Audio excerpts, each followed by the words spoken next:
Welcome back. അഴിമതിയുടെ PC ആണോ എന്നുള്ളതാണ് ചോദ്യം. ഞാൻ അങ്ങനെ കരുതുന്നില്ല എന്നുള്ളതാണ്. ക്രമക്കേടുകളെ പൂർണ്ണമായും ഒന്ന് ജനറലൈസ് ചെയ്യാൻ ഞാൻ ആഗ്രഹിക്കുന്നില്ല എന്നുള്ളതാണ്. കാരണം ഇപ്പോൾ നമ്മുടെ മുന്നിൽ വന്നിരിക്കുന്ന ക്രമക്കേടുകൾ പലതും ആഴത്തിലുള്ളതാണ്. പക്ഷേ അതിൻ്റെ വ്യാപ്തി എത്രത്തോളമുണ്ട് എന്നുള്ളത് ഇനി വരും ദിവസങ്ങളിൽ ബോധ്യമാകേണ്ട കാര്യമാണ്.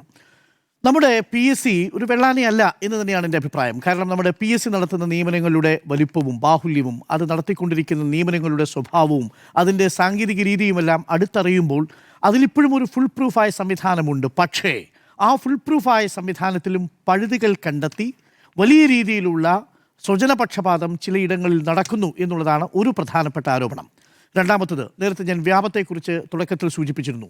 വ്യാപം മധ്യപ്രദേശിൽ നടന്ന കോടിക്കണക്കിന് രൂപയുടെ വലിയ ഏകദേശം 20-22 വർഷം നടത്തിയ വലിയ അഴിമതിയുടെ കഥയാണ് മധ്യപ്രദേശിൽ നമ്മൾ കണ്ടത്. വ്യാപം പോലെ അത് ഒരു സിസ്റ്റമാറ്റിക് ആയിട്ടുള്ള കറപ്ഷനായിരുന്നു എല്ലാ പരീക്ഷകളിലും. അത് മെഡിക്കൽ വിദ്യാർത്ഥികളുടെ എൻട്രൻസ് പരീക്ഷ മുതൽ സാധാരണ അവിടുത്തെ PSC നടത്തിയിരുന്ന സർക്കാർ പരീക്ഷകളിലടക്കം നടത്തിയിരുന്ന വലിയ രീതിയിലുള്ള അഴിമതിയായിരുന്നു. സമാനമായ അഴിമതിയൊന്നും നമുക്ക് കേരളത്തിൽ കാണാൻ കഴിയില്ല എന്നുള്ളതാണ്. അത് ആശ്വാസകരമാണ്. കാരണം കേരളത്തിൻ്റെ PSC സംവിധാനത്തെ നമ്മൾ അങ്ങനെയാണ് സ്ട്രക്ചർ ചെയ്തിരിക്കുന്നത്.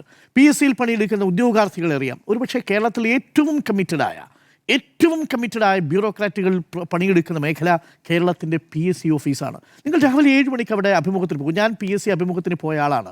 PSC റാങ്ക് ലിസ്റ്റിൽ ഉണ്ടാവുകയും PSC റാങ്ക് ലിസ്റ്റിൽ നിന്ന് തിരഞ്ഞെടുക്കപ്പെടുകയും ചെയ്ത ആളാണ്. അവിടെ നിങ്ങൾ പോകൂ. അവിടെ നിങ്ങളെ സ്വീകരിക്കാൻ ഈ ഉദ്യോഗസ്ഥന്മാരുണ്ടാവും രാവിലെ മുതൽ. ഏതെങ്കിലും തരത്തിൽ ആ ഉദ്യോഗസ്ഥന്മാർ കറപ്റ്റഡ് ആണ് എന്നെനിക്ക് അഭിപ്രായമില്ല. പക്ഷേ ആ PSC സംവിധാനത്തെ നിയന്ത്രിക്കുന്ന ചിലരിൽ എനിക്ക് സംശയമുണ്ട്. ഞാനതാണ് ഇനി പറയാൻ പോകുന്നത്. അതുകൊണ്ട് ഇതിനെ പൂർണ്ണമായും കേരളത്തിലെ PSC ഒരു വെള്ളാനയായി മാറിക്കഴിഞ്ഞെന്നോ കേരളത്തിലെ PSC മധ്യപ്രദേശിൽ വ്യാപം അഴിമതി പോലെ മറ്റേതെങ്കിലും PSCകളെ പോലെയാണെന്നോ അഭിപ്രായം എനിക്കില്ല. അതിൻ്റെ പ്രാധാന്യം അറിയണമെങ്കിൽ നേരത്തെ ഇവിടെ പിയാസുള്ളതിൻ്റെ കണക്ക് പറഞ്ഞു. 36,000-ലധികം നിയമനങ്ങളും അഡ്വൈസുകളും ഒരു വർഷം കൊടുക്കുന്ന കേരള PSCയും തൊട്ട് രണ്ടാമത് നിൽക്കുന്ന PSC ഏതാണെന്നറിയുമ്പോൾ ബംഗാൾ PSCയാണ്. എനിക്കൊന്നും 4,000-5,000 ആണ് ഒരു വർഷം പരമാവധി ഒരുപക്ഷെ അവിടുത്തെ PSC അപ്പോയിൻമെൻറ്റ് നടത്തുക. കൂടിപ്പോയാൽ 10,000. അതിനേക്കാൾ 3 മടങ്ങാണ് കേരളത്തിൽ. മൊത്തം ഇന്ത്യ രാജ്യത്തെ PSCകൾ നടത്തുന്ന നിയമനങ്ങളിൽ 60% നടത്തുന്ന PSC. ആ PSC കുറ്റമറ്റ രീതിയിൽ തന്നെ ഓരോ രാത്രിയും പകലുമൊക്കെ ഉറക്കമുളച്ചിരുന്ന് പഠിക്കുന്ന വിദ്യാർത്ഥികൾ അവർ പരീക്ഷാ സെൻറ്ററിലെത്തി പരീക്ഷാ ഫലം വരുന്നതുവരെ കാത്തിരിക്കുന്ന ആ കാലയളവിനുള്ളിൽ വളരെ സ്തുത്യർഹമായി തന്നെ പലരും അതിൽ പണിയെടുക്കുന്നുണ്ട്. എന്നാൽ വളരെ ഗുരുതരമായ ചില ക്രമക്കേടുകൾ അവിടെ സംഭവിച്ചിട്ടുണ്ട് എന്നുള്ളതാണ് എനിക്ക് നേരിട്ട് ബോധ്യമായ ചില കാര്യങ്ങൾ പ്രിയപ്പെട്ട പ്രേക്ഷകരെ ഞാൻ ബോധ്യപ്പെടുത്താം. നോക്കൂ, 3 പ്രധാനപ്പെട്ട പോസ്റ്റുകളിലേക്കുള്ള നിയമനങ്ങളാണ് ഇപ്പോൾ വിവാദത്തിൽ നിൽക്കുന്നത്. അതിലേറ്റവും പ്രധാനപ്പെട്ടത് നമ്മൾ ചർച്ച ചെയ്തുകൊണ്ടിരിക്കുന്നതും പ്ലാനിംഗ് ബോർഡിൻ്റെ ചീഫുമായി ബന്ധപ്പെട്ട് നടന്ന പരീക്ഷയാണ്. യഥാർത്ഥത്തിൽ ആ പരീക്ഷയിൽ സംഭവിച്ചത് അഴിമതിയാണോ? അതാണ് ആദ്യത്തെ ചോദ്യം എന്ന് പറയുന്നത്. അത് സാങ്കേതിക പിഴവാണോ എന്നുള്ളതാണ് ഒരു ചോദ്യം. എങ്ങനെയാണ് അവിടെ ആ പിഴവ് സംഭവിച്ചത്? ഞാൻ മനസ്സിലാക്കിയത് ഇങ്ങനെയാണ്. ആ പരീക്ഷാ മൂല്യനിർണ്ണയം നടത്തുന്നത് മാനുവലായിട്ടല്ല. പരീക്ഷയുടെ മൂല്യനിർണ്ണയം നടത്തുന്നത് ഓൺ സ്ക്രീൻ മാർക്കിംഗ് ആയിട്ടാണ്. അതായത് മാനുവലായിട്ടെന്ന് പറഞ്ഞു കഴിഞ്ഞാൽ നേരിട്ട് ആൻസർ ഷീറ്റ് കൊണ്ടുപോയിട്ടല്ല, ഓൺ സ്ക്രീൻ റീഡിംഗ് ആയിട്ടാണ് അത് നടത്തുന്നത്. ഓൺ സ്ക്രീൻ മാർക്കിംഗ് ആയിട്ടാണ് നടത്തുന്നത്. ആ ഓൺ സ്ക്രീൻ മാർക്കിംഗ് നടത്താൻ വേണ്ടിയിട്ട് ഒരു 2 ലെയറിലുള്ള സംവിധാനമുണ്ട്. ഉദാഹരണത്തിന് ഈ 228 പേരുടെയും ഉത്തരക്കടലാസുകൾ അവിടെയുള്ള അണ്ടർ സെക്രട്ടറി, അവിടെയുള്ള അഡീഷണൽ സെക്രട്ടറി അത് നേരെ ക്യാമ്പ് ഓഫീസർക്ക് മാർക്ക് ചെയ്ത് ഏതൊക്കെ ചോദ്യങ്ങൾ, ഏതൊക്കെ ഉത്തരങ്ങൾ, ആ ഉത്തരങ്ങൾ എത്ര വരിയിൽ അത് എഴുതിയിരിക്കുന്ന ഉത്തരങ്ങൾ, ഇതിൻ്റെ എല്ലാം കൃത്യമായ രൂപം ഈ ക്യാമ്പ് ഓഫീസർക്ക് കൈമാറും. ക്യാമ്പ് ഓഫീസറാണ് ഇത് ആർക്ക് കൈമാറുന്നത്? ക്യാമ്പ് ഓഫീസറാണ് ഇത് വാല്യൂ ചെയ്യുന്ന ഇൻവിജിലേറ്റർക്ക് കൈമാറുന്നത്, അല്ലെങ്കിൽ ഈ എക്സാമിനർക്ക് കൈമാറുന്നത്. നോക്കൂ, 2 തട്ടിലാണ്. അവിടെ ഈ എല്ലാ ഐഡൻറ്റിറ്റിയും ഡിസ്ക്ലോസ്ഡ് ആണ് കേട്ടോ. ഏതെങ്കിലും തരത്തിൽ ഉദ്യോഗാർത്ഥിയുടെ വിവരങ്ങൾ ആദ്യത്തെ കക്ഷിക്ക് അറിയില്ല, അതായത് അഡീഷണൽ സെക്രട്ടറിക്ക് അറിയില്ല. അഡീഷണൽ സെക്രട്ടറി ഇത് വീണ്ടും ഇത് മറച്ചുകൊണ്ടാണ് രണ്ടാമത്തെ ക്യാമ്പ് ഓഫീസർക്ക് അയക്കുന്നത്. ക്യാമ്പ് ഓഫീസർ ഇത് നേരെ പരീക്ഷ വാല്യൂ ചെയ്യുന്ന ഉദ്യോഗസ്ഥനെ അയക്കുന്നു. ഇവിടെ എന്താ സംഭവിച്ചു പോയത്? ഇവിടെ സ്പെസിഫിക്കായി സംഭവിച്ചു പോയത് ഞാൻ അന്വേഷിച്ചപ്പോൾ മനസ്സിലായത്, ഒന്നുകിൽ അഡീഷണൽ സെക്രട്ടറിക്ക് അതല്ലെങ്കിൽ ക്യാമ്പ് ഓഫീസർക്ക് ഈ 18 മുതൽ ഈ എല്ലാ ചോദ്യങ്ങളുടെയും ഓരോന്നും ടിക്ക് ചെയ്ത് എത്ര മുതൽ എത്ര വരെയുള്ള ആൻസറുകളാണ് വാല്യൂ ചെയ്യേണ്ടത് എന്നുള്ളത് മാർക്ക് ചെയ്ത് കൊടുക്കണം. അങ്ങനെ മാർക്ക് ചെയ്ത് കൊടുത്തതിൽ 177 എണ്ണത്തിൽ 18 എണ്ണവും എനിക്കൊന്നു 19ാമത്തെ ചോദ്യം അടക്കം വിട്ടിട്ടും ബാക്കിയുള്ളതിൽ 18 മുതൽ 28 വരെയുള്ള ചോദ്യങ്ങൾ വിട്ടിട്ടുമാണ് അയച്ചു കൊടുത്തിരിക്കുന്നത് എന്നുള്ളതാണ്. പക്ഷേ ആ മാർക്ക് നോക്കൂ, 55 മാർക്കാണ്. അതിലെ ഏറ്റവും സിംഹഭാഗം മാർക്കും വന്നിരിക്കുന്നത് ഈ വാല്യുവേഷനിലാണ് എന്നുള്ളതാണ്. 55 മാർക്കിൻ്റെ വാല്യുവേഷൻ നടന്നിട്ടില്ല. അപ്പോൾ അതിൽ 228 പേർക്കും 53 മാർക്ക് ഏകദേശം ഒരേപോലെ പോകുന്നു. ബാക്കി 177 പേര് കഴിഞ്ഞ് ബാക്കി വരുന്നവരുടെ കാര്യത്തിൽ ഏകദേശം 111 ആളുകളുടെ കാര്യത്തിൽ ബാക്കിയും സംഭവിക്കുന്നു. ഇതാണ് അവിടെ സംഭവിച്ചത്. അതല്ലാതെ ഏതെങ്കിലും ഒരു പേപ്പർ നോക്കണ്ട എന്ന് മനഃപൂർവ്വം മാറ്റിവെച്ചു എന്ന് പറയാൻ കഴിയില്ല. ഒന്നുകിൽ ഇത് അഡീഷണൽ സെക്രട്ടറിക്ക് സംഭവിച്ചിരിക്കണം, അതല്ലെങ്കിൽ ക്യാമ്പ് ഓഫീസർക്ക് സംഭവിച്ചിരിക്കണം. അതാണ് ഇനി അന്വേഷണത്തിലൂടെ പുറത്തു വരാൻ പോകുന്നത്. അപ്പോൾ അതിനകത്ത് ഏതെങ്കിലും തരത്തിലൊരു അഴിമതി നടന്ന ഒരാളെ കൊണ്ടുവരാനാണ് അങ്ങനൊരു ശ്രമം നടത്തിയതെന്ന് ഞാൻ കരുതുന്നില്ല. പക്ഷേ ഈ വീഴ്ച മറച്ചുവെച്ചത് എന്തിനാണ് എന്നുള്ളിടത്താണ് ഏറ്റവും പ്രധാനപ്പെട്ട ചോദ്യം. ഈ വീഴ്ച മറച്ചുവെച്ചത് ആരാണ്? വീഴ്ച മറച്ചുവെച്ചത് ഞാൻ മനസ്സിലാക്കുന്നത് PSC ചെയർമാൻ തന്നെയാണ് എന്നതാണ്. MR ബൈജു തന്നെയാണ്. MR ബൈജുവിൻ്റെ നിർദ്ദേശപ്രകാരമാണ് ഇതിൻ്റെ വിവരാവകാശ രേഖ വരുന്നതിന് മുമ്പ് തന്നെ ഇത് ഉത്തരക്കടലാസുകൾ ആവശ്യപ്പെട്ടിട്ടും അത് കൊടുക്കാതെ പോയത്. നോക്കൂ, 15 ദിവസത്തിലധികം അവരുടെ മാർക്ക് ലിസ്റ്റ് ആവശ്യപ്പെട്ടു, അവരുടെ ഉത്തരക്കടലാസിൻ്റെ പകർപ്പ് ആവശ്യപ്പെട്ടു, അത് കൊടുത്തില്ല. അന്നത് കൊടുത്തിരുന്നെങ്കിൽ ഈ ആരോപണം ഉണ്ടാവില്ല. സാങ്കേതികമായ പിഴവാണെന്ന് പറഞ്ഞാൽ അന്ന് തലയൂരമായിരുന്നു. പക്ഷെ ഒരു വർഷം കഴിഞ്ഞ് വിവരാവകാശ കമ്മീഷന് ഒടുവിൽ മറുപടി പറയേണ്ടി വന്നു PSCക്ക് അത് തിരുത്താൻ. ആ രണ്ടും വന്നത് ഒരേ ദിവസമാണെന്നുള്ളതാണ് അതിലെ യാദൃച്ഛികത എന്ന് പറയുന്നത്. നിയമനവും നടത്തി കഴിഞ്ഞിരിക്കുന്നു എന്നുള്ളതാണ്. ഇനി ആ നിയമനത്തിന്റെ അവസ്ഥ എന്താവും? ഈ 55 മാർക്ക് വരുമ്പോൾ സ്വാഭാവികമായും റാങ്ക് ലിസ്റ്റ് മാറില്ലേ? CAT-യുടെ അഥവാ അഡ്മിനിസ്ട്രേറ്റീവ് ട്രിബ്യൂണലിന്റെ അനുമതിയോടുകൂടി മാത്രമേ അവിടെ ഇനിയിപ്പോൾ നിയമനം നടത്താൻ പറ്റൂ. അങ്ങനെ വരുമ്പോൾ ഇപ്പോൾ നിയമനം നടത്തിയിരുന്നയാൾ പുറത്താവും സ്വാഭാവികമായും. ഇത് PSCക്ക് സംഭവിച്ചിരിക്കുന്ന ഗുരുതരമായ പിഴവാണ്. പിഴവ് സംഭവിച്ചിരിക്കുന്നത് സാങ്കേതികമായിട്ടാണെങ്കിലും ആ പിഴവ് മറച്ചുവെക്കാൻ MR ബൈജു കാണിച്ചിരിക്കുന്ന ധൃതിയിലാണ് എനിക്ക് സംശയമുള്ളത്. അവിടെയാണ് രണ്ടാമത്തെയും മൂന്നാമത്തെയും പ്രധാനപ്പെട്ട അപ്പോയിൻമെന്റുകളുണ്ട് നമ്മൾ അധികം ചർച്ച ചെയ്യാത്തത്. ഒന്ന്, ഒരു ലോ കോളേജിലെ അസിസ്റ്റന്റ് പ്രൊഫസറുമായി ബന്ധപ്പെട്ട നിയമനം. മറ്റൊന്ന്, ഒരു അസിസ്റ്റന്റ് DYSPയുമായി ബന്ധപ്പെട്ട ഒരു നിയമനം. ഈ രണ്ടു നിയമനങ്ങളിലും വലിയ രീതിയിലുള്ള ക്രമക്കേടുകൾ സംഭവിച്ചിട്ടുണ്ട് എന്നുള്ളത് അതിനുള്ളിൽ നിന്ന് തന്നെ വിവരം വരുന്നുണ്ട്. ഇത് PSC ചെയർമാൻ സ്വന്തം ഉത്തരവാദിത്വത്തിൽ PSC അംഗങ്ങളെ പോലും അറിയിക്കാതെ ചർച്ച ചെയ്യാതെ നടത്തിയ നിയമനമാണ് എന്നുള്ള വിവരമാണ് വരുന്നത്. അങ്ങനെയാണെങ്കിൽ അതൊരു സ്വജനപക്ഷപാതത്തിൻ്റെ വിഷയമാണ്. അങ്ങനെ വന്നാൽ അത് വലിയ ഗുരുതരമായിട്ടുള്ളൊരു വിഷയമായി തീരും. ഇതുകൂടി ഇപ്പോൾ ഈ ആഭ്യന്തര വിജിലൻസ് അന്വേഷിക്കണം എന്നുള്ളതാണ് എനിക്ക് ഈ വിഷയത്തിൽ പറയാനുള്ളത്.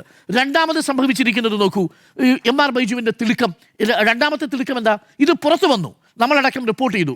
ഈ വാർത്ത പുറത്തു കൊണ്ടുവന്നതിന് ശേഷം ഇതിൻ്റെ അന്വേഷണം ഏൽപ്പിക്കേണ്ടത് ആരെയാ?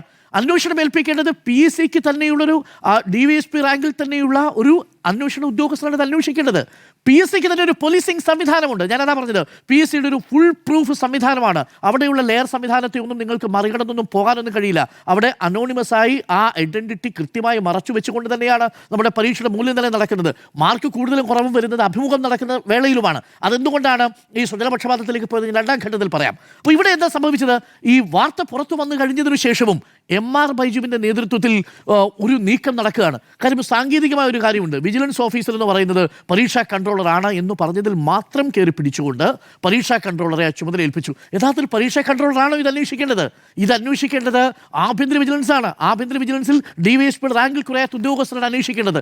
ഇതാണ് നമ്മൾ ഈ ചർച്ച ചെയ്ത വിഷയത്തിൽ സംഭവിച്ചത്. പക്ഷേ എനിക്ക് പറയേണ്ടത് അതിനേക്കാൾ ഗൗരവമേറിയ ഒരു വിഷയമാണ്. ഇത് കഴിഞ്ഞ 10 വർഷമായി നമ്മൾ അധികം കേട്ടിട്ടില്ലാത്ത ഒന്നാണ്. ഉദാഹരണത്തിന് 2019 ശേഷം നമ്മൾ നിരന്തരം PSCയുമായി ബന്ധപ്പെട്ട് ചില വാർത്തകൾ കേൾക്കുന്നുണ്ട് അല്ലേ? നമ്മൾ നോക്കൂ, MK സക്കീർ PSCയുടെ ചെയർമാനായതിനു ശേഷമാണ് പല വിവാദങ്ങളും ഉണ്ടാവുന്നത് എന്ന് കാണാൻ സാധിക്കും. ഞാൻ ആ കാലഘട്ടത്തിൽ PM സക്കീർ എടുത്ത പല തീരുമാനങ്ങളും ശരിയായിരുന്നില്ല എന്ന അഭിപ്രായക്കാരനാണ്. അതൊരു ഉദാഹരണത്തിന്, അന്ന് അദ്ദേഹത്തിൻ്റെ വസതിയിലേക്ക് മോടി പിടിപ്പിക്കാൻ വേണ്ടി AC കൊണ്ടുപോയത്, ഡൈനിങ് ടേബിൾ കൊണ്ടുപോയത് അടക്കം അദ്ദേഹം കാണിച്ചു കൂട്ടിയതൊക്കെയും അന്നൊക്കെ തന്നെ വലിയ ചർച്ചാ വിഷയമായിരുന്നു. ഈ വലിയ അധികാരപ്രമത്തത ബാധിച്ച ഒരാൾ കാണിച്ചു കൂട്ടുന്നത് പോലെയാണ് ഈ PM സക്കീർ കാണിച്ചത്. KSന്റെ ആദ്യത്തെ ഇന്റർവ്യൂ പരീക്ഷയിലും PM സക്കീർ ഇടപെട്ടിട്ടുണ്ടോ എന്ന വലിയ ചോദ്യം ഇപ്പോൾ ഉയരുന്നുണ്ട്. നോക്കൂ, ഇതാണ് ഞാൻ പറഞ്ഞത്.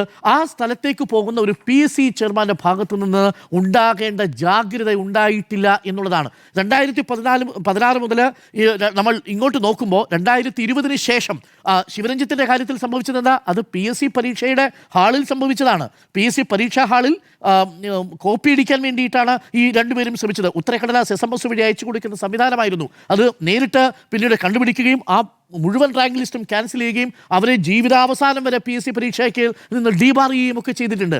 പക്ഷേ അതിനുശേഷം നടത്തിയ നിയമനങ്ങൾ, പ്രത്യേകിച്ച് ഈ MK സക്കീറിൻ്റെ നേതൃത്വത്തിൽ നടത്തിയ നിയമനങ്ങളിൽ പലതിലും സംശയത്തിന് മുഴുവൻ സ്വജനപക്ഷപാതത്തിൻ്റെ സംശയത്തിന് മുന്നിൽ നീളുന്നുണ്ട് എന്നുള്ളത് PSCയുടെ ഉള്ളിൽ തന്നെയുള്ള അടക്കം പറച്ചിലാണ്. പലപ്പോഴും അദ്ദേഹത്തിന് കിട്ടിയിരിക്കുന്ന സാധ്യതകൾ, പാർട്ടിയുടെ പദവികൾ നമ്മൾ നോക്കിയാൽ പിന്നീട് വഖഫ് ബോർഡിന് ചെയർമാനാവുന്നു, പിന്നീട് അദ്ദേഹത്തെ പാർട്ടി സ്ഥാനാർത്ഥിയാക്കി മാറ്റുന്നു എന്നുള്ളതാണ്. അപ്പം അത്രയുമൊക്കെ യോഗ്യതയുള്ള ഒരാളാണോ MK സക്കീറിന്റെ കാര്യത്തിൽ പോലും എനിക്ക് സംശയമുണ്ട്. അപ്പോൾ ചുരുക്കി പറഞ്ഞാൽ സക്കീറിന്റെ കാലം മുതൽ ഇങ്ങോട്ടുള്ള ചില പ്രധാനപ്പെട്ട ആരോപണങ്ങളുണ്ട്. ആ ആരോപണങ്ങൾ ശരിക്കും പറഞ്ഞാൽ ആഭ്യന്തര വിജിലൻസ് അന്വേഷിക്കണം എന്നുള്ളതാണ്. ഇത് ഞാൻ ഈ പറയുന്നത് ഇടതുപക്ഷത്തിൻ്റെ അപ്പോയിൻമെൻ്റാണ് PM സക്കീർ, അക്കാര്യത്തിൽ എനിക്കൊരു തർക്കവുമില്ല. MR ബൈജുവിൻ്റെ കാര്യത്തിലും അങ്ങനെ തന്നെയാണ്. പക്ഷേ അതിൻ്റെ പേരിൽ PSC എന്നൊരു സംവിധാനത്തെ മുഴുവൻ അഴിമതിയുടെ നിഴലിൽ നിർത്താൻ പാടില്ല എന്നുള്ളതാണ് എൻ്റെ പക്ഷം. ഇനി ഇതെങ്ങനെയാണ് ഇതിനകത്ത് ഈ സ്വജനപക്ഷപാതം സംഭവിക്കുന്നത്? ഇതുവരെയും അങ്ങനെ സംഭവിക്കാത്തതിൻ്റെ കാരണം എന്താ? ഏറിയ പങ്കും അതിൽ അഭിമുഖം നടത്തുന്നവരുടെയൊക്കെ വ്യക്തി താല്പര്യങ്ങൾ പ്രതിഫലിക്കും. അതൊക്കെ ചെറിയ രീതിയിലാണ് പ്രതിഫലിക്കുക. പക്ഷേ വളരെ വ്യക്തമായ രീതിയിൽ സ്വജനപക്ഷപാതം സംഭവിക്കണമെങ്കിൽ ആ ബോർഡ് ഏകപക്ഷീയമാവണം. ഇവിടെ 2 ഭരണത്തിന് ശേഷം സംഭവിച്ച ഏറ്റവും വലിയ ദുരന്തം എന്ന് പറയുന്നത് ഈ PSCയുടെ ബോർഡ് അംഗങ്ങളിൽ 21 പേരിൽ 16 പേരും ഒരൊറ്റ കക്ഷിയുടെ ഒരു പക്ഷത്തിൻ്റെ മാത്രം ആളുകളായി. അതിൽ തന്നെ KJOയുടെ ഭാരവാഹിയായിട്ടുള്ള ആൾ PSCയുടെ ചെയർമാനായിട്ട് വരിക. അപ്പോൾ സ്വാഭാവികമായും അയാൾ ചോദ്യം ചെയ്യപ്പെടാൻ പറ്റാത്ത അതോറിറ്റി ആയിട്ട് മാറി. ഒരു അൺകോസ്റ്റബിൾ ഏതാണ് അല്ല, ചോദ്യങ്ങൾ തയ്യാറാക്കുന്നതിനകത്ത് പ്രശ്നം, അതിനകത്തൊരു എക്സാം പാനൽ വേണമെന്നാണ് അവർ പറയുന്നത്. അതാണ് റൂൾ ഓഫ് പ്രൊസീജിയർ പറയുന്നത്. അതായത് ഇന്റർവ്യൂവിൽ വരുന്നത് സ്വാഭാവികമായി അങ്ങനെയാണ്. കാര്യം KJO ആണ് കൂടുതലും സർവീസ് സംഘടനയിൽപ്പെട്ടവർ, അവർ അവരുടെ ആൾക്കാരെ തിരഞ്ഞെടുക്കും സ്വാഭാവികമായും. പക്ഷേ PSCയിൽ അവിടെ ഉണ്ടായിരുന്ന ചെക്സ് ആൻഡ് ബാലൻസ് ഉണ്ടായിരുന്നു. കാര്യം കോൺഗ്രസിൽ നോമിനേറ്റ് ചെയ്ത അംഗങ്ങളും മറ്റംഗങ്ങളും ഒക്കെ ഉണ്ടാകുമ്പോൾ വളരെ വ്യക്തമായ രീതിയിൽ പാർട്ടിപരമായ ഒരു സ്വജനപക്ഷപാതം അവിടെ കാണില്ല. ഇപ്പോൾ 21 പേരിൽ 16 പേരും ഒരേ പക്ഷത്തു നിന്ന് സംസാരിക്കുന്നവരാണ്. സ്വാഭാവികമായും അതിന്റെ തലപ്പത്തിരിക്കുന്നയാളുടെ താല്പര്യം അവിടെ പ്രതിഫലിക്കും. അവിടെയാണ് അങ്ങനെ പ്രതികരിക്കുന്നില്ല. കാര്യം വെച്ചാൽ ചെയർമാൻ അവിടെ അതോറിറ്റി ഉണ്ട്, ചെയർമാന് ചില അവകാശങ്ങളുണ്ടെന്ന് പറഞ്ഞ് ചെയർമാൻ നേരിട്ട് നടത്തുന്ന ഇന്റർവ്യൂ ഉണ്ട്. ആ ഇന്റർവ്യൂവിന്റെ കാര്യം ഞാൻ ഈ പറഞ്ഞത്, ഒരു DYSP നിയമനം, അതേപോലെ ലോ കോളേജിൽ ഒരു അസിസ്റ്റന്റ് പ്രൊഫസർ നിയമനം, എനിക്ക് നേരിട്ട് അറിയാവുന്നതാ. ഈ നിയമനങ്ങളെ കുറിച്ച് അവിടെ വലിയ പരാതിയുണ്ട്. നേരിട്ട് ഈ MR ബൈജുവിന്റെ ഓഫീസിൽ വെച്ച് നടത്തിയ നിയമനമാണ് എന്ന മട്ടിലാണ് ഇപ്പോൾ കാര്യങ്ങൾ വരുന്നത്. ഇതൊക്കെയും അന്വേഷിക്കേണ്ടതാണ് എന്നുള്ളതാണ്. പക്ഷേ അതിന്റെ പേരിൽ ഈ PSC എന്ന് പറയുന്ന സ്ഥാപനത്തെ മുഴുവൻ എല്ലാം തകർന്നു പോയെന്നോ വ്യാപം പോലെയോ മറ്റേതെങ്കിലും തരത്തിൽ നമുക്ക് വിശ്വസിക്കാൻ പറ്റില്ല. PGയുമായി ബന്ധപ്പെട്ട് നമ്മൾ NTA-ക്കെതിരെ കടുത്ത വിമർശനം ഉന്നയിക്കുന്നുണ്ട്. അതുപോലെ ധർമ്മേന്ദ്ര പ്രധാന്റെ രാജി ആവശ്യപ്പെടുന്നുണ്ട്. അപ്പോഴൊക്കെ എന്തുകൊണ്ടാണ്? അങ്ങനെയാണെങ്കിൽ ഇത് മുഴുവനും തകർന്നിട്ടില്ല എന്ന് വേണമെങ്കിൽ രണ്ടാണ്. NTA-യുടെ കാര്യത്തിൽ സംഭവിച്ചതുപോലെയല്ല ഇവിടെ സംഭവിച്ചത്. NTA-യുടെ കാര്യത്തിൽ അടിമുടി പിശകാണ് സംഭവിച്ചത്. ആ ഏജൻസിക്ക് കൊടുത്തത് മുതലുള്ള പിശകാണ് സംഭവിച്ചത്. ഇവിടെ 36,000-ഓളം അപ്പോയിന്റ്മെന്റുകൾ നടത്തുന്ന 4.5 ലക്ഷത്തോളം വിവിധ റാങ്ക് ഏജൻസികൾ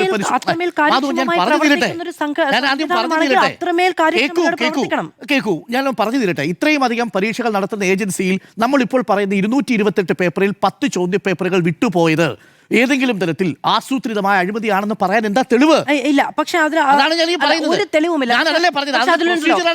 അതിൽ സാധാരണക്കാരൻ മനസ്സിലാകാത്ത 2 കാര്യമുണ്ട്. ഒന്ന്, 1ാം റാങ്ക് കിട്ടുന്ന അരുൺ പ്രതാപാണ് എന്നുള്ളതാണ്. ഇടത് സംഘടനാ പ്രവർത്തകനാണ്. റാങ്ക് പട്ടിക വന്ന് 3 ആഴ്ചക്കുള്ളിൽ നിയമനം വരുന്നുണ്ട്. അത്ര വലിയ തിടുക്കം ഉണ്ടാകുന്നുണ്ട്. ഇതെല്ലാം വളരെ നിഷ്കളങ്കമായി കാണാൻ കഴിയുന്നു. അതുകൊണ്ടാണ് ആ റാങ്ക് ലിസ്റ്റ് അടക്കം ക്യാൻസൽ ആവുന്ന അവസ്ഥയുണ്ടാവുന്നു. ഈ 220 വന്നതുകൊണ്ട് അതെ റാങ്ക് ആവുന്നു. അവിടെ എന്തുകൊണ്ട് മറച്ചു വെച്ചു എന്നുള്ളതാണല്ലോ എന്റെയും ചോദ്യം. അവിടെയാണ് ഈ പറയുന്നത് മറച്ചുവെച്ചു. എന്തുകൊണ്ട് മറച്ചുവെച്ചു? ആ മറച്ചുവെച്ചത് മാത്രമല്ല, മറച്ചുവെച്ചതിന് ശേഷം PSC പരീക്ഷാ കൺട്രോളറെ എന്തിനത് ഏൽപ്പിച്ചു എന്ന 2 ചോദ്യവും ഞാൻ ചോദിച്ചു. മാത്രമല്ല MR ബൈജുവിന്റെയും നേരത്തെയുള്ള PM സക്കീറിന്റെയും ഇടപെടലുകളിൽ എനിക്ക് സംശയമുണ്ടെന്ന് ഞാൻ പറഞ്ഞു. അതിനർത്ഥം അവിടെ ഇരിക്കുന്ന മുഴുവൻ ആളുകളിലും എനിക്ക് സംശയമുണ്ടെന്നോ ഈ പറയുന്ന PSC സംവിധാനമാകെ തകർന്നു പോയതോ അല്ല. അങ്ങനെ പറഞ്ഞാലുള്ള പ്രശ്നം എന്തെന്ന് വെച്ചാൽ ഇന്ന് ന്യായപൂർവ്വം റാങ്ക് ലിസ്റ്റിൽ 1ഉം 2ഉം 3ഉം സ്ഥാനം കിട്ടിയവരൊക്കെ നമുക്ക് സംശയിക്കാം. ഞാൻ സമ്മതിക്കുന്നു. അങ്ങനെ സംശയിക്കാൻ പറ്റില്ല. വർഷങ്ങളോളം പഠിച്ച് ന്യായമായിട്ടും പരീക്ഷ റാങ്ക് ലിസ്റ്റ്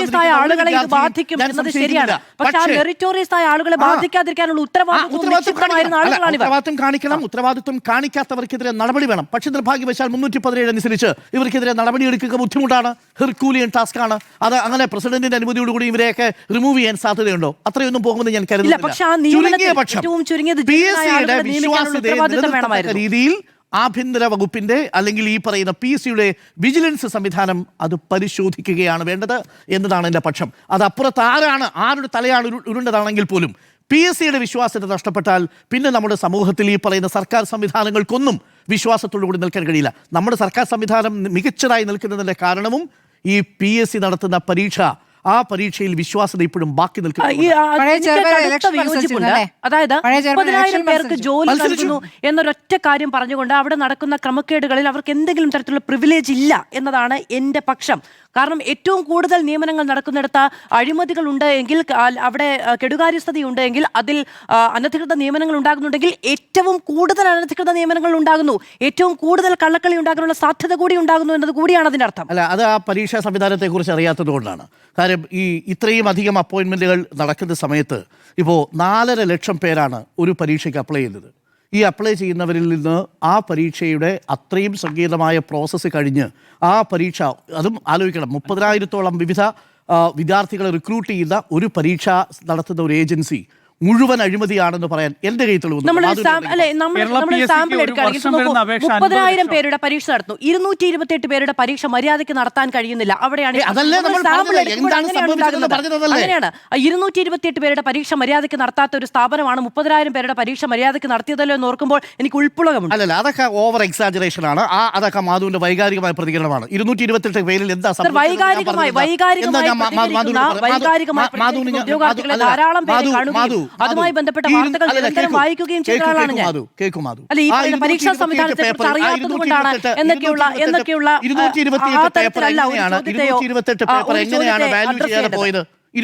പേപ്പർ എങ്ങനെയാണ് വാല്യൂ ചെയ്യാതെ പോയത്?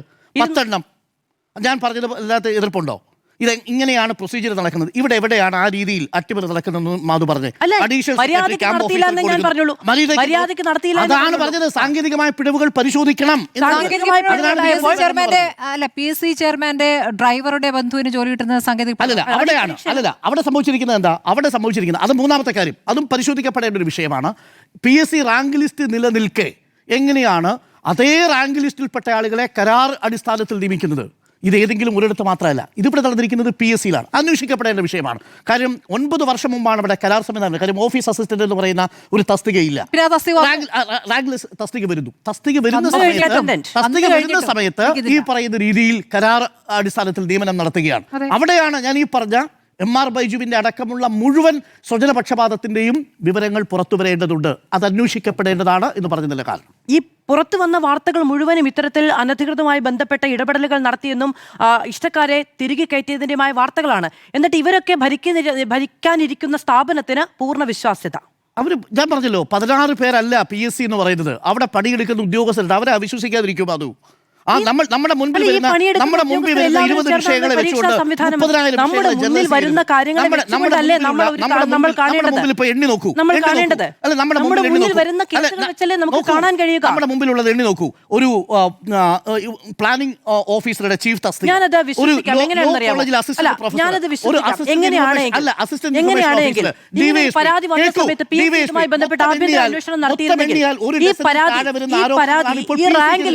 ആളുകൾ ഉന്നയിച്ചപ്പോൾ ആഭ്യന്തര അന്വേഷണം PSCക്ക് നടത്താമായിരുന്നല്ലോ. PSC ചെയർമാൻ അടക്കം ചെയ്തില്ല. PSC ചെയർമാൻ ഈ MR ബൈജുവിന്റെയും നേരത്തെ ഉണ്ടായിരുന്ന PM സക്കീറിന്റെയും ഇടപെടലുകളിൽ ആഭ്യന്തര അന്വേഷണം അതല്ലാതെ PSC മുഴുവൻ തകർന്നു എന്ന മട്ടിൽ PSC മൊത്തം തകർന്നു എന്ന മട്ടിൽ ചർച്ച നടത്തുന്നതിനോട് എനിക്ക് വിയോജിപ്പാണ്. കാര്യം അങ്ങനെ PSCയുടെ വിശ്വാസ്യത പൂർണ്ണമായും തകർന്നു എന്ന അഭിപ്രായം എനിക്കില്ല. ശുദ്ധീകരിക്കണം എന്നുള്ളത് വേറെ. പക്ഷേ അങ്ങനെയല്ല, PSC ഏതാണ്ട് വെള്ളാനയാണെന്നൊക്കെ പറഞ്ഞാലോ? അങ്ങനെയാണെങ്കിൽ നിങ്ങൾ മധ്യപ്രദേശിലെ, അങ്ങനെയാണെങ്കിൽ വെള്ളാനയല്ലാത്ത കേരളത്തിൽ നമ്മുടെ മുന്നിൽ വന്നിരിക്കുന്ന കേസുകൾ എന്നുള്ളത് ഗൗരവമായ കാര്യം തന്നെയാണ്. നോക്കൂ, കഴിഞ്ഞ വർഷം തിരുവല്ലയിലുള്ള ചില സഖാക്കൾ ഫിഷറീസിൽ ജോലി വാങ്ങിച്ചരാന്ന് പറഞ്ഞ് കാശ് പിരിക്കുകയായിരുന്നു. അത്രേ കാശില്ലെങ്കിൽ ലോൺ വരെ ശരിയാക്കി കൊടുക്കാന്ന് പറഞ്ഞു. 12 ലക്ഷം കോഴ വാങ്ങിയെന്ന് പറഞ്ഞ് വീട്ടിൽ പോകുന്ന ആളുകളുണ്ട്. ലിസ്റ്റ് വന്നാൽ അതെ, എനിക്ക് മനസ്സിലായില്ല. ഏത് ലിസ്റ്റ് വന്നാലും അങ്ങനെ ലിസ്റ്റ് വന്നാൽ ആര് ചോദിക്കും? മനസ്സിലായില്ല. ആര് ചോദിക്കും? ആരാ പോയി ചോദിക്കുന്നത്? ഈ ലിസ്റ്റിൽ വരുന്ന ആളുകൾ സമരവുമായി പോകുമ്പോൾ അവരുടെ അടുത്തേക്ക് പോകുന്ന ആളുകളുണ്ടെന്നാണ് പറഞ്ഞത്. നിയമനങ്ങൾ റിപ്പോർട്ട് ചെയ്യിക്കാൻ നിയമനങ്ങൾ റിപ്പോർട്ട് ചെയ്യിക്കാൻ ഇടപെടാമെന്ന് പറഞ്ഞു പോകുന്ന ദല്ലാൾമാർ വരെ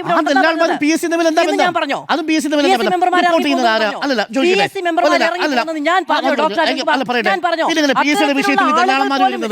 അത്തരത്തിലുള്ള ആളുകൾ പോലും ഇവിടെ ഉണ്ടെന്ന്. ശരി, ചോദിക്കട്ടെ, PSCയിൽ ആരാ റിപ്പോർട്ട് ചെയ്യേണ്ടത്? PSC ആണോ റിപ്പോർട്ട് ചെയ്യേണ്ടത്? അതാത് വകുപ്പുകളല്ലേ? ആ വകുപ്പുകൾ റിപ്പോർട്ട് ചെയ്യുന്നത് PSC എന്താ വിളിച്ചത്? ഞാൻ ഇവിടെ PSC അംഗങ്ങൾ ഇറങ്ങി പോകുന്നെന്ന് പറഞ്ഞോ? പിന്നെ അത്തരം തട്ടിപ്പിന് ഇറങ്ങുന്ന ആളുകൾ പോലും ഉണ്ടെന്നാണ് പറഞ്ഞത്. തട്ടിപ്പ് എവിടെ ഇല്ലാത്തത്? എല്ലാ മേഖലകളിലും തട്ടിപ്പ്. ആരാ പറഞ്ഞത് PSC പൂർണ്ണമായും സുതാര്യമാണെന്ന്? അതിലെ പക്ഷേ വെള്ളാനയാണ് എന്നൊക്കെ പറഞ്ഞു കഴിയുമ്പോൾ കേരളത്തിലെ PSC ഇന്നേ വരെ അങ്ങനെ ഒരു അഭിപ്രായം ഉണ്ടാക്കാൻ പറ്റുന്ന ഒരു കാര്യവും നമ്മുടെ മുന്നിലില്ല. നമ്മുടെ മുന്നിലുള്ളത് ഈ പുറത്തു വന്നിരിക്കുന്ന വിഷയങ്ങളിലുള്ള അന്വേഷണം മാത്രമാണ്. അതല്ലാതെ ചെയർമാൻ ഉൾപ്പെടെ 5 പേരാണ് മെമ്പേഴ്സ്. ചെയർമാൻ ഉൾപ്പെടെ 5 പേർ. യൂണിയൻ പബ്ലിക് സർവീസ് കമ്മീഷനിൽ 9 മുതൽ 11 പേരാണ്. ഇവിടെ 21 പേരെയാണ്. 21 പേരും ഉണ്ടല്ലോ. 21 പേരുണ്ട്. തൊട്ട് പിന്നിൽ അങ്ങ് തന്നെ പറഞ്ഞ UP-യിൽ എന്താണ് വെസ്റ്റ് ബംഗാളിൽ 4 പേരും ഒരാൾ ചെയർമാനും അടക്കം 5 പേരേ ഉള്ളൂ. 5 പേരേ ഉള്ളൂ. ഈ അംഗം അനുസരിച്ചാണല്ലോ അപ്പോയിന്റ്മെന്റ്. അംഗം മാത്രമല്ല, അത്രയും കൃത്യമായിട്ട് അവിടെ നടത്തുന്നത്. ഇത്രയും വെറൈറ്റി ഓഫ് സർവീസ് അവിടെ കൊടുക്കുന്നില്ല. കരാറുകൾ മാത്രമാണ് കൊടുക്കുന്നത്. അവിടെ കരാറാണ്. അല്ല, ആ കൊടുക്കുന്നതാണ് ഇപ്പൊ പുറത്തു വരുന്നത്. അതാണല്ലോ അന്വേഷിക്കപ്പെടേണ്ടത്. നിയമനങ്ങളിലെ വെറൈറ്റീസ് ആണ് പറഞ്ഞുകൊണ്ടിരിക്കുന്നത്.